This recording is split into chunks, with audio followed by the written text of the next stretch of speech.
राजनीतिक तौर पर परास्त हो जाने के लिए, धमकाने के लिए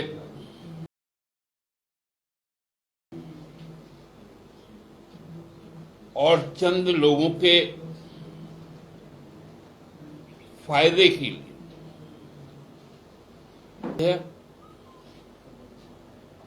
और राज्य में अनिश्चितता की स्थिति पैदा करती है। झारखंड मुक्ति मोर्चा आज राज्य के 24 जिलों में इस परिस्थिति के खिलाफ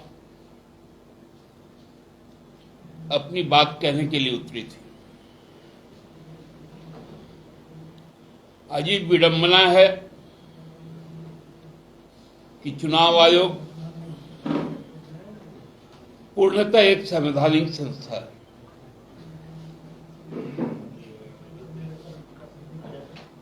एनफोर्समेंट डायरेक्टरेट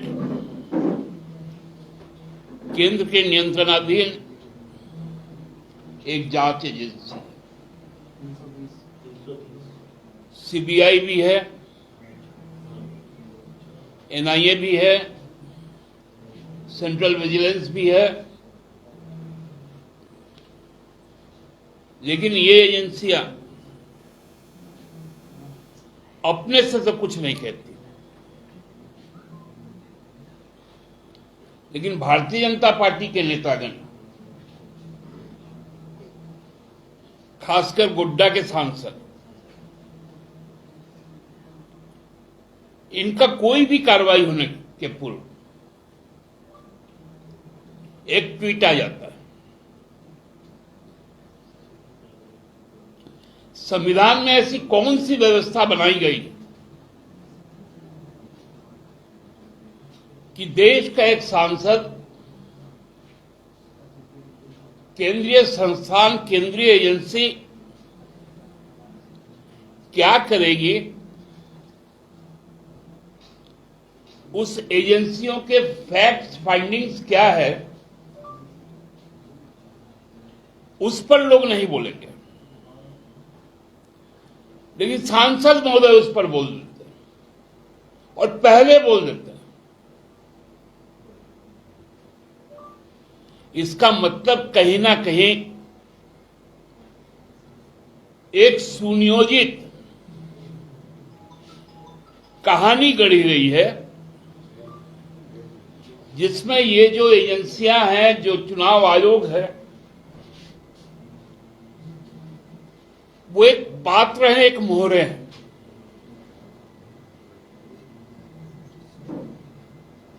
आज भी निशिकांत जी का एक ट्वीट आया, तीसरा विकेट गिरने वाला। आपको किसने कहा कि पहला और दूसरा गिर गया?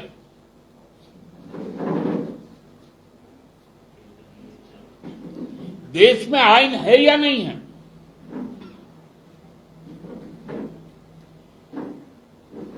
देश का संविधान लागू है या नहीं है इस देश में?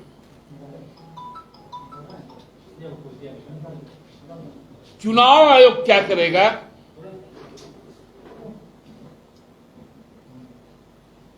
वो खबर इनको पहले आएगी। केंद्रीय एजेंसियां क्या करेंगी?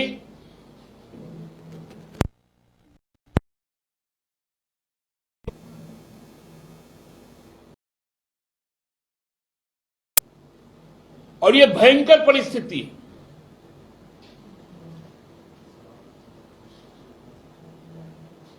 बुरी तरह से लोकतंत्र को समाप्त करने की कोशिश की जा रही है।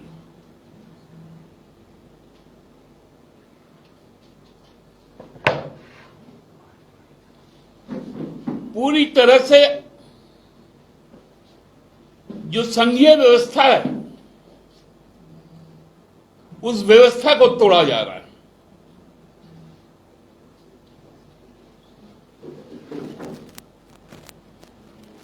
अजीब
जिसे बंगाल में एक महिला को परेशान करने के लिए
एक हम लोगों ने दिया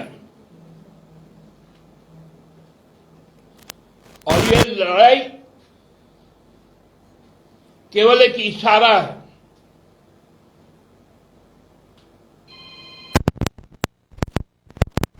हमारे पास बहुत सारे साधन हैं, लोकतांत्रिक साधन,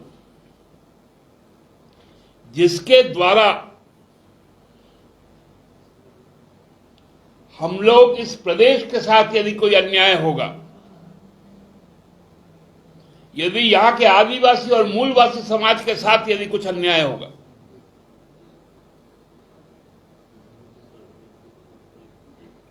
तो उसका जवाब देने के लिए सक्षम। और मैं सभी जांच एजेंसियों और चुनाव आयोग से स्पष्ट तौर पे कहना चाहता हूं कि आपकी सूचनाएं यदि सार्वजनिक हो रही है, एक सांसद के द्वारा की जा रही है, तो आपको मौन नहीं रहना चाहिए।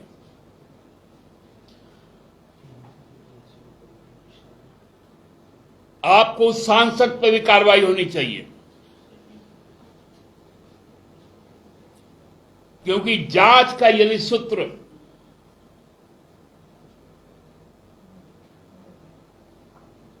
यह दावा कर रहा है कि जो जो काम हो रहा है, तो ये अत्यंत भयंकर चीज है।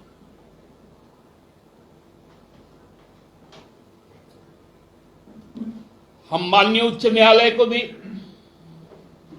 और माननीय सर्वोच्च न्यायालय से भी प्रार्थना करते हैं कि आपको भी स्वतः संज्ञान लेना चाहिए कि किस प्रकार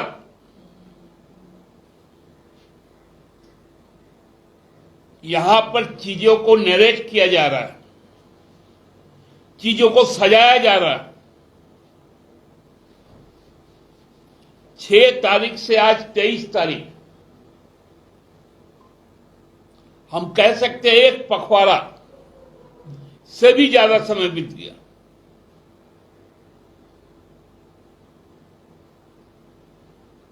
मनरेगा घोटाला,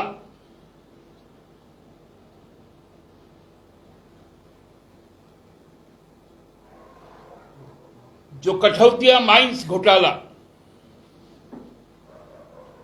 मोमेंटम झारखंड घोटाला,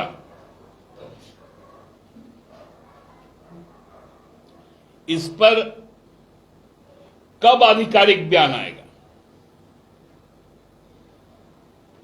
क्योंकि अखबारों में, टीवी में, सोशल मीडिया में मनगढ़ंत कहानियां गढ़ी जा रही।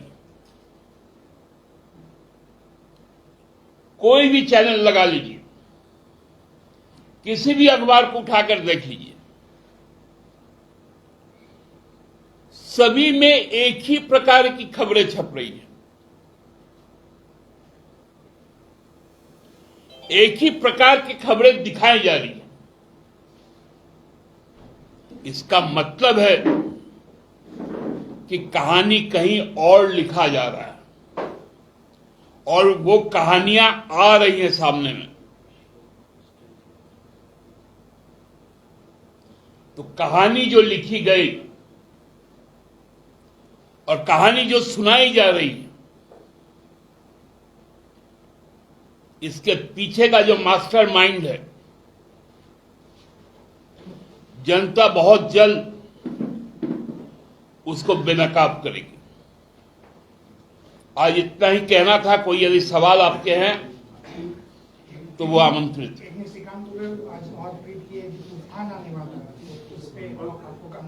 ये तो मौसम विभाग ने भी कहा है कि 24 तारीख तक तूफान आने वाला है। दादा, उन्होंने ये भी कहा कि 3 लोगों की सदस्यता जाने वाली है। उन्होंने का नाम दिया है, बसंत और मिथिलेश ठाकुर का भी नाम दिया कि 3 लोगों की सदस्यता।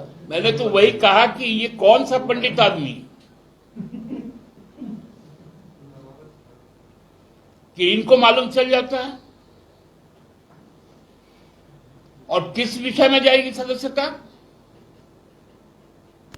चुनाव आयोग ने नोटिस दिया था, हम लोगों ने जवाब दिया है। चुनाव आयोग को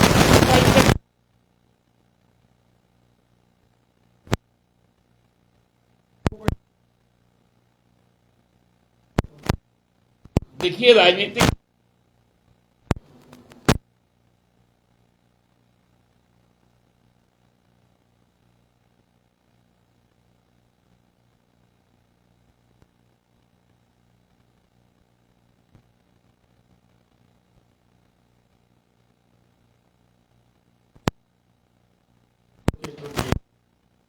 कुमार का एक फोटो वायरल सोशल मीडिया पर तेजी से।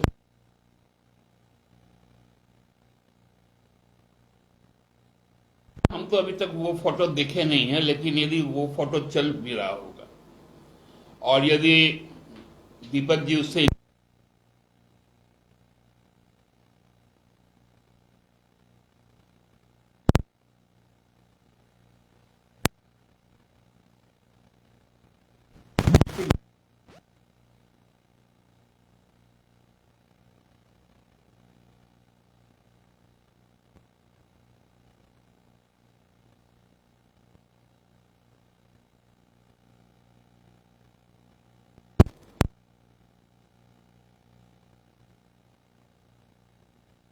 उसमें से बहुत,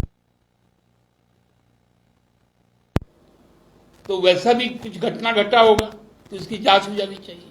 उसी से एक और रिलेटेड सवाल, डीएमओ आज चूंकि आज आए भी हैं ईडी कार्यालय में, दीपक प्रकाश कह रहे हैं कि जो खनिज संसाधनों की लूट हो रही है झारखंड में, उनका बड़ा योगदान है उसमें और सत्ता के संरक्षण में ये सारी चीजें हो।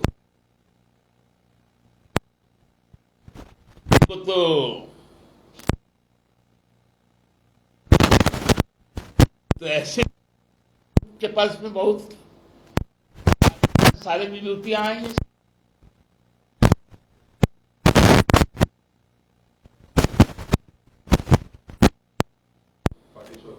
झारखंड में तो ऐसा कभी अभी देखने को नहीं मिल रहा है। बहुत जल्दी देखिएगा। हम लोग तो निशिकांत दुबे नहीं है, लेकिन बहुत देखिएगा, सदस्यता बहुत की जाएगी। ऐसा थोड़ी होता है।